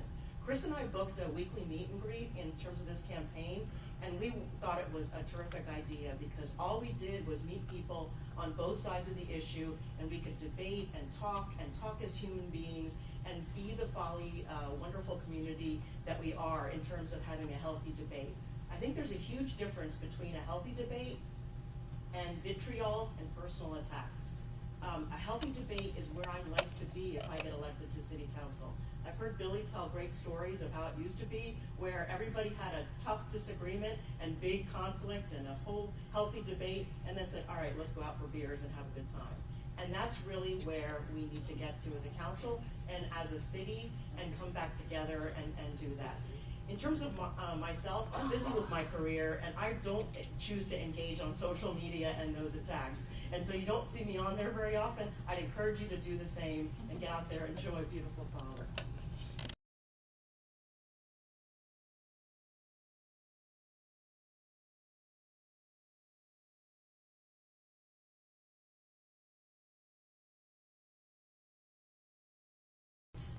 You will always come up with better solutions than any one person or one group can come up with on their own.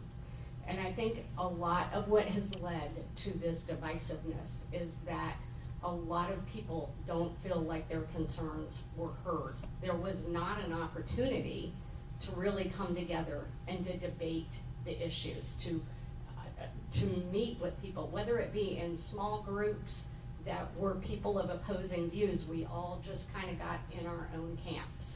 And I think, honestly, I think the city should have encouraged and found a way to bring residents together to have those debates in person, because I do agree with what has been said here. It's very easy on social media and Facebook and the like to just spew out your opinion, and then it gets heated, or really that's just one-way communication. And one-way communication, when it's forced on you or when a decision is forced on you and you don't feel like you've been heard, resentment builds up. So I guess to answer what would the solution be, I think the solution would be, rather than just jumping to how do we fix this, why don't we now start bringing people together that were on both sides and resolve to make a better future. All right, candidates, this is a quick, fun, and simple answer. Which do you prefer? A sunrise on the east end near Lighthouse Inlet, or a sunset on the west end near the county park? Yeah, that should be easy because I like to sleep late. I do love the sunrise, but the longer I've lived here, I've really fallen in love with the river, and I love the west side. I live on the west side, so of course the west side, but I have a hard time getting up early in the morning too, and those sunsets are gorgeous. We have a dog that wakes us up at 6, so I have no other choice. But I would say sunrise for us, and just any time on Folly is a great time though. Both. Sunrise is wonderful on either side, as well as sunset, especially at the marina. I like the sunset because I'm on the beach side and I don't see the sun going down, but I get this incredible paint box across the sky of pinks and blues and purples, and that's my favorite time of day. So I'm with Amy. I like the sunrise, but I prefer the Sunset K sunset. This is a tough call because I watch the turtles on both ends. So I'm going to make myself do this. There was nothing like a sunrise with a lighthouse behind have to say there's nothing like the ending of a meeting, and there's nothing like the ending of a day at Sunset K, right? So I'm going to go with sunsets, and let's go have a beer. So, candidates, you each have a minute closing statement at this point. You each have 1 minute. Okay, beautiful. I'll keep this short and simple of why you should vote for me. Number one is community. Most of you know me and have witnessed my devotion and hard work and the service I provide to the community. I love this town, I truly do. And I want to work hard for you for another 4 years. They say it's a working man's beach. I'm your working man. Number two, safety. And we talked about this tonight. I did work for public safety and understand the importance of enhancing safety for our everyday lives on this incredible island. And I'll continue to prioritize safety measures going forward. Number three, financial stability. We got to pay for all this stuff that we're getting. It's crucial that council be good stewards of your tax dollars. And I'll continue to prioritize and advocate for sound budgeting and expenditures so that your taxes remain low. I promise to provide you a balanced community, giving you trust, honesty, character, integrity, faith, and as Dr. K is going to talk about, love. With all respect, I do ask for your vote November 7th. Love you, Billy. Thank you. Well, in all seriousness, this is a job, and I've been privileged to do the job. I report to the citizens. You are my boss, frankly. And in addition to doing that job, I have a great deal of faith and hope. I never give up. And that is important. So I want to stand firm and let you know, not only do I believe, and absolutely can feel that we're fine. We're absolutely okay as a community of individuals. And yes, civility, respect, equals solutions. Simply put. And in closure, do I have 10 seconds? Okay, in closure, L-O-V-E. And it is my belief in municipal home rule, and this is a state that embraces it, so we need to do that together as a community. Well, thank you all for being here today. It really has been a pleasure. I wasn't sure what I was getting into, because I'm not the politician, but also want to thank all the candidates. You know, to make that commitment to serve is a pretty big deal. It's not an easy decision to make by any means, especially during a time where we've got a lot of polarizing issues, and it's definitely puts you in a vulnerable position, puts you out there for criticism. But I chose to do it because I genuinely love this community. I really do. And I want to bring everyone's voice to the table, and I want to make sure that we're good stewards of the island that so many people enjoy. So with that, I just thank you all, and would be honored for your vote. We in this room are some of the most privileged people on earth. We get to live in paradise. And the reality is that water view, waterfront, water proximity property is always going to be much more expensive than land-based properties. Not everybody can afford to live here. And that's not an elitist statement, it's just the reality. So maybe we need to look at alternatives that make it possible for people who can't afford to live here to get here in an easier way. Do you think that the employees of the Kiowa Resort live on Kiowa? Of course they don't. I know one of them. Kiowa brings him in from Jamaica. He's away from his family for 8 months at a time. They shuttle bus him. They put him in an apartment with 6 guys, and they shuttle bus him to work when his shift starts. We can talk about beach shuttles. That would help alleviate parking issues, and that would help employees get to work on time. So let's do what we can to come up with alternatives. Thank you all for taking an active role in this election by watching at home, showing up tonight, and submitting your questions. I hope that after this election, You know, this momentum and engagement doesn't stop, no matter what the issue is. Finally, if you walk away with one thing tonight, know that a vote for Amy Ray is a vote for livability, natural resources, and island-wide safety.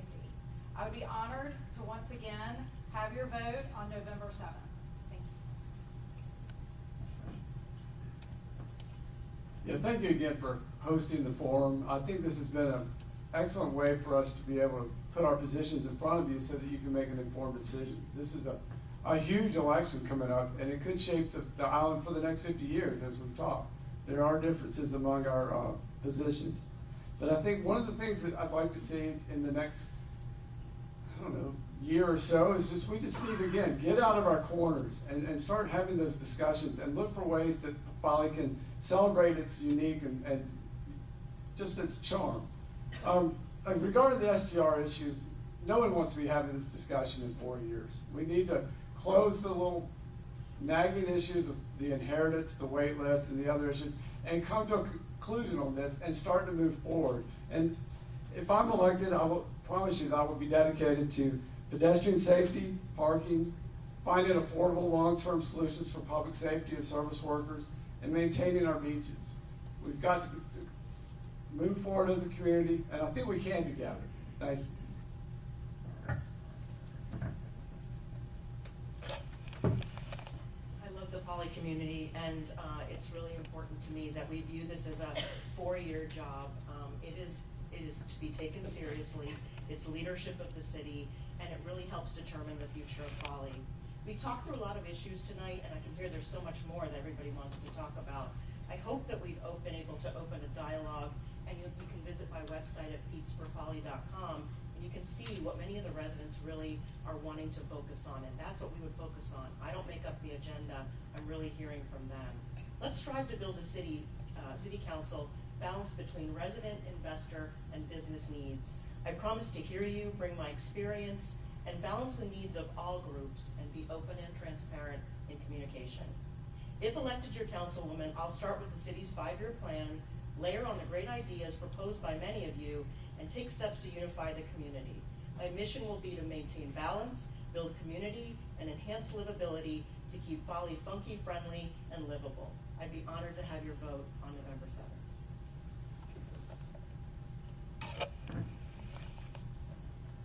So, first of all, thank you all for coming out tonight. For those of you that are watching online, thank you for caring enough about our community to really participate in this. And I will have to say, I was really dreading this night. Thank you to you, Riley, and your team. It really has not been as bad as I feared it would be. It's actually been quite a pleasant experience. I'll summarize by saying when my husband and I finished building our home, not long afterwards, Hurricane Matthew blew through. And I have to say, we were actually blown away by the neighborly spirit on Folly. There were, some people left, some people stayed, but everybody looked out for each other. And after we were without power for 3.5 days, residents that had generators were offering water and hot showers if they could. Bert's and some of the other businesses shared food and coffee and ice. And that is the neighborly spirit that made us realize how magical this island is. So as your candidate for city council, I promise I will be fair, kind, and do my best to restore that neighborly spirit. As we conclude tonight, candidates, thank you for your comments, for your time, and your decorum tonight. To the audience, thank you for participating, for your decorum, and for showing up tonight. As the candidates have done a great job of reminding you, Election Day is on November 7th, 3 weeks from today. Again, thank you for coming out, and have a great night.